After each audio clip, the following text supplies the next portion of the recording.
Now, the monster Inoue reigns supreme over Akhmadaliev, and a lot of people saying he was ducking and dodging, bobbing and weaving this one guy, and then they get in the ring and destroys him. Now, obviously, Inoue was suspected to win this matchup. He's just way too powerful, way too fast, and then his boxing intelligence is just one of one. But I spotted something that I think is going to be dawning and later on in Inoue's career. And I think he's 30, 31. He might be a little bit older than that.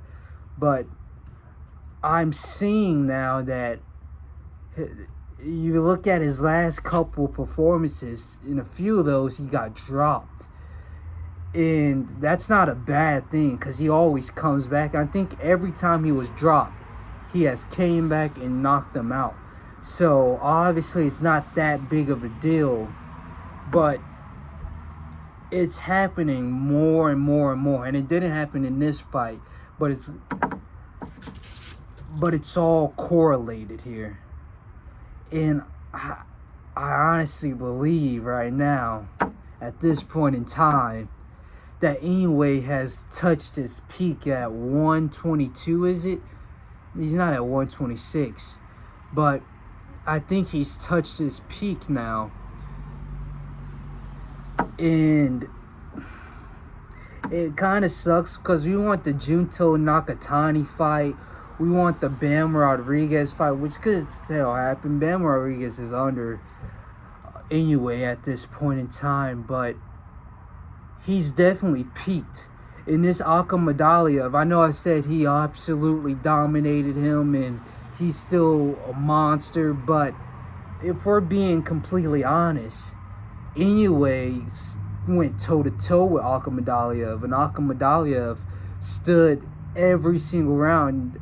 The commentators tried to make it like this was a dominant performance. Oh, nobody can touch Inoue, but if you actually just paid attention to that fight, cut out the sounds of the commentators just being biased, because this is the star Inoue, they were pretty evenly matched. That wasn't a unanimous decision or anything. It was pretty toe-to-toe. No one man looked more dominant than the other. And that's the problem here. If this fight was at 118, Akhmadaliev might have been put out. But we're seeing more and more and more the competition is catching up with the undisputed king, Naoya Inoue. And it's only a matter of time. Maybe David Picasso. It's only a matter of time before Inoue meets his match. And now, in my personal opinion, I thought his match was Stephen Fulton, but he proved me all the way wrong in that fight. I did not see that coming at all. That was a disastrous performance from my guy Fulton, and probably have some long-lasting damage from that fight. But back to Inoue, I think he's touched his peak. I think he is where he is and is how he's going to end. And I don't know if David Picasso is the guy to put him out or to make him lose, but I think he can't move up and fight a Junto Nakatani.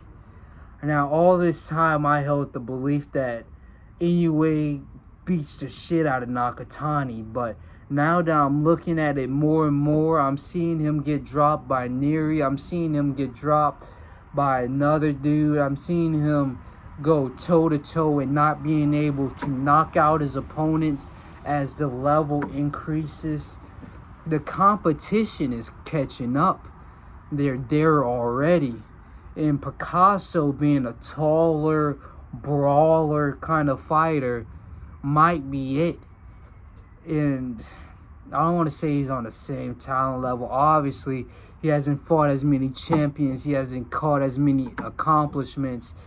Obviously that, but it's clear the physicality of these fighters are starting to catch up with Inoue, where Inoue's the smaller dude, but he's just so talented.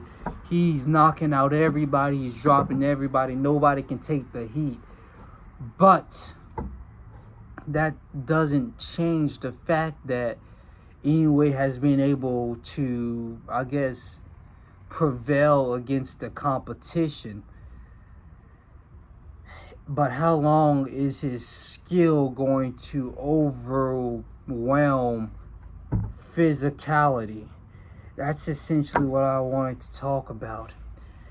And with Picasso coming into the picture, being the taller Mexican tough guy, he might be able to withstand the power of Inoue and withstand the talent. But who knows? Maybe I'm just being a bit grim. I'm taking the devil's advocate here. But how long is Inoue going to survive in the ring with these bigger guys? Who knows, man? Who knows?